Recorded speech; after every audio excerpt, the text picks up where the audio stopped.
The next president will be inaugurated exactly 1 year from today. But tonight, we have new numbers on how the Republican candidates are faring in New Hampshire. The latest WMUR CNN primary poll doesn't show much change at the top of the GOP field. Donald Trump is still the front runner. But the pack of candidates looking to be the Trump alternative is now tighter than it's ever been.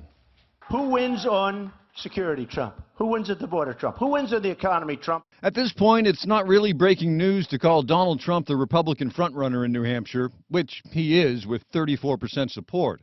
But every poll seems to bring with it a mover, and it's true again in this case. And we're seeing Ted Cruz now creeping up into what is almost a statistically significant second place at about 14%. But as they say, almost only counts in horseshoes and hand grenades. And outside of Cruz, the logjam continues, and with a margin of error of nearly 5% in this poll, the numbers are basically interchangeable. Christie, Rubio, Bush, and Kasich, they're all right in this area here.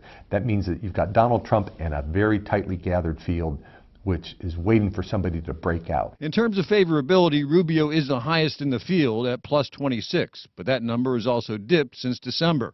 Out of the top three governors in the race, only John Kasich is above water in terms of favorability. We're seeing a really divided Republican Party here, divided in multiple ways. On the issues ranging from ISIS to the economy, the majority of voters see Donald Trump as the best equipped candidate, but when it comes to the front runner, there is another number to consider: 30.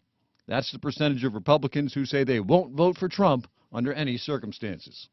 It's going to be very difficult for Donald Trump to win when you have that many Republicans saying that they have no interest in him and they won't support him even in a primary. No matter who wins the Republican nomination, it's going to be a very divided party that has to be put back together.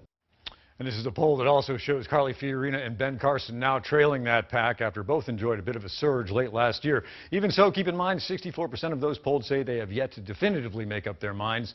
But coming up at 6, we're going to have a look at the head-to-head general election matchup, including how Donald Trump fares against both Hillary Clinton and Bernie Sanders.